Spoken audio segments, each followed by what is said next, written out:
Welcome back to the Hive, everybody. Today we blog a very legendary speedway rider of the 1970s and 1980s. This guy was really good.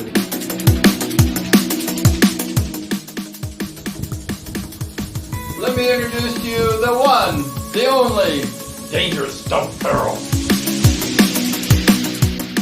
Dangerous Dubb Ferrell was born August 26, 1954, around Pasadena, California. And at the age of 13, his papa bought him a 125cc Scrambles TT flat track bike, and Dubb started racing. Dubb is a small guy. He's like 5'6", 130 pounds. He's a quiet guy, and Dubb did most of his talking on the racetrack.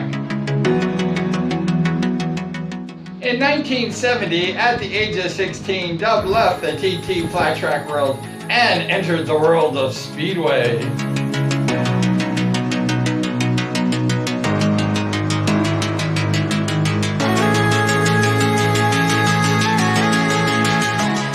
At the age of 16, Dubb was a raw rider like most of us were. Not that great.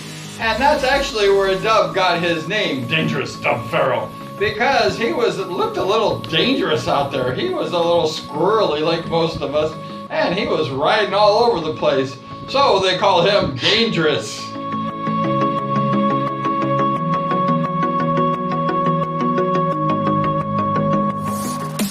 Dubb was a very talented rider. He actually quickly moved up to Division I and was racing the big boys. And he was racing the guys, the early day riders like Greg Hasseroff. Dubb was also famous for his number. It was 121.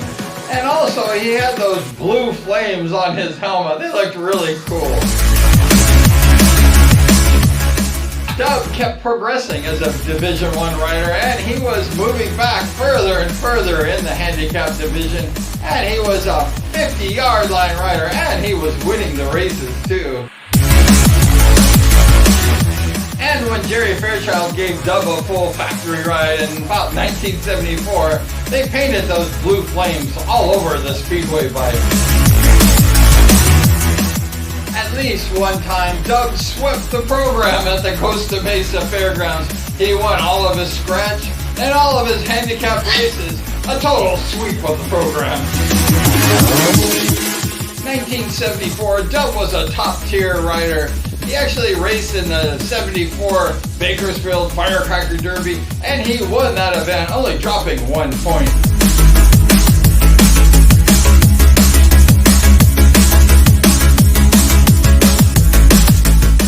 Dubb had 3 speedway bikes that I saw, and one of them was a Fairchild Mercedes-Benz fuel-injected speedway bike, a one-of-a-kind. It was fast, it was one-of-a-kind, and it was really fast for a little 5'6", 130-pound rider to ride. Dangerous Dubb Ferrell actually had a difficult time riding that bike. It was just wild and crazy, and it was fast. But sometimes when Dubb had a good race on that fuel-injected bike, he kicked everybody's butts.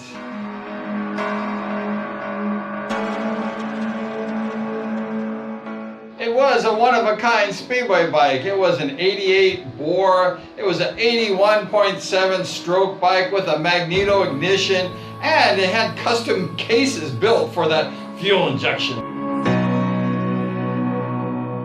Also, another one of Dubb's bikes was a 2-speed European long track bike. People actually would hear that bike when it was coming to the pit gate. He was shifted down to first gear and you could hear the engine. Before the 1975 Nationals, his sponsor, Jerry Fairchild, said that Dubb had the determination and the ability to win that United States Nationals.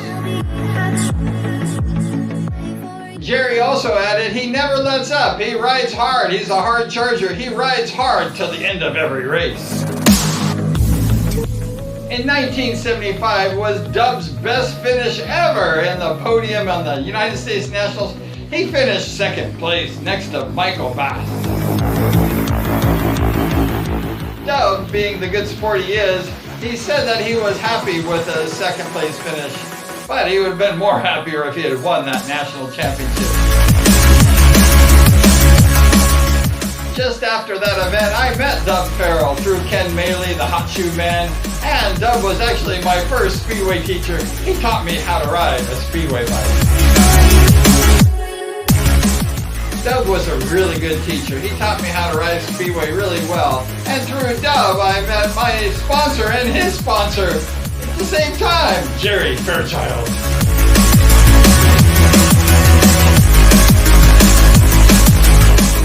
Jerry was the president of the SRA, and actually he helped the riders make the 30 to 35% of the gate, and a lot of the riders became rich because of Jerry Fairchild.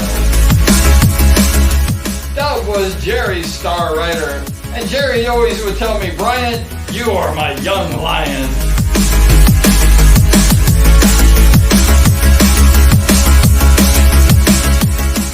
Dubb was a hard charger. He raced in many early day events, like the East versus West. My name is Steve Bast. I'm from Loomis, Sherman Oaks, California. My number 6, and I ride for the East team.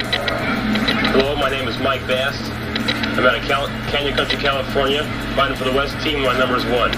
Hi, my name is Bruce Penhall. I'm from Balboa. I'm riding for the East team, and I hope to have a good day of racing. Hi, I'm Jeff Sexton. I live in Montclair and riding for the East team. My number is number 14. We're here at Irwindale today.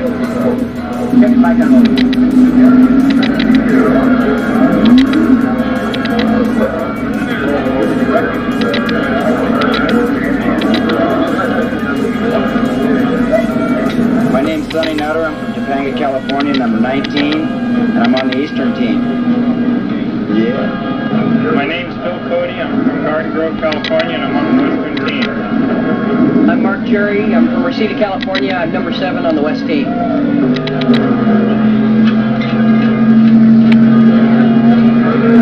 Okay, we got 3 up ready now.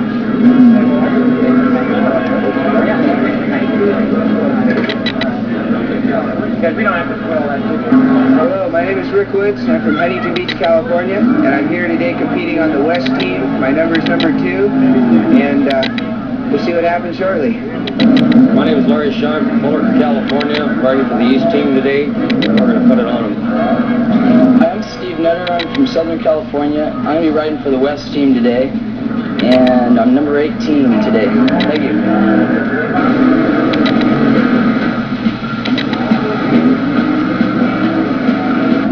Dubb Ferrell, and I'm riding for the West team. I'm from Pasadena. My number is 121. Hi, my name is Alan Christian. I'm from Huntington Beach, California. My number is 28. I ride for the East team. Hello, my name is Bobby Schwartz. I'm 20 years old from Santa Barbara, California. My number is 126, and I'm riding for the East team. Hello, my name is Scott Simmons. My number is 34 from Chatsworth, California, on the West team. Back in the day, you were able to ride the 22-inch rear tires and the 4.50 x 19 Carlisle tires, the wide tires that grip the blue groove really well. In 1976, they had the team racing, and the Bakersfield Bandits was run by promoter Digger Helm, and he actually picked his team based on who was the best 4.50 x 19 Carlisle riders, and Dangerous Dubb Ferrell was his first pick.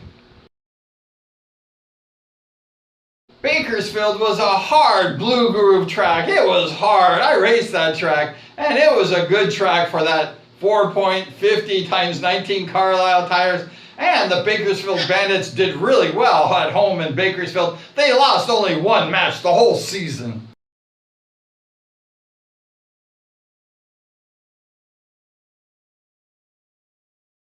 Dubb was number 1 on his team in points, and he was number 3 in the league behind Mike Bass and Bruce Penhall. Actually, he just percentage points behind Penhall with over 11-point average per match.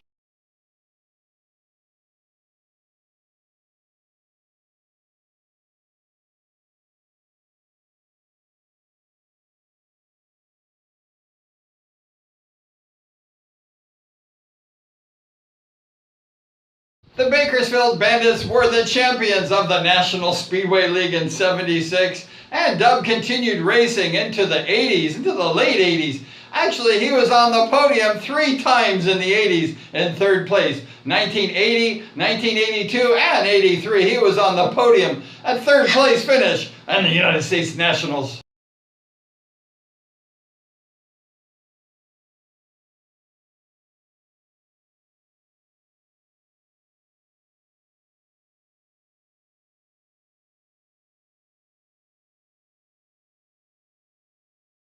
After his racing days was over, Dubb would always hang out at the Legends Night at Costa Mesa and Industry Hills. Dubb was always there supporting Speedway. Dubb was always a really avid supporter of the sport.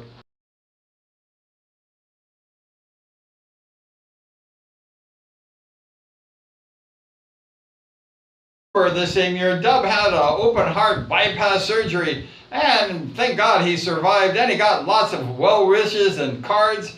Lots of fans love Dubb Ferrell.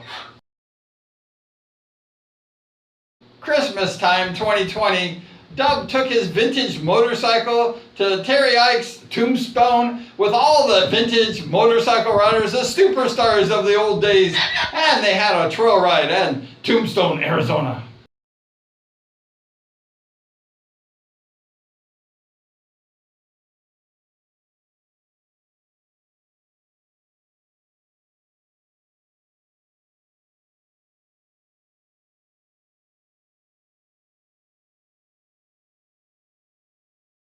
When Terry Ike Clanton was on my show, Dubb was watching, and he said to Terry, "I remember when I was teaching Bryan how to ride, he had to take that motorcycle seat off because he had to get his butt off the seat." I was like, oh no, Dubb remembered.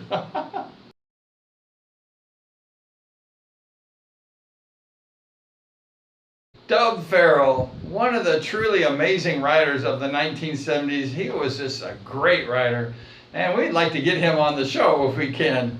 But we really honor the legend of Dubb Ferrell. Please be safe, stay on 2 wheels, no crashes. We really appreciate you hanging out with us today in the Beehive for the Dangerous Dubb Ferrell blog. So please like, share, subscribe to the Speedway channel, and always ring the notification bell.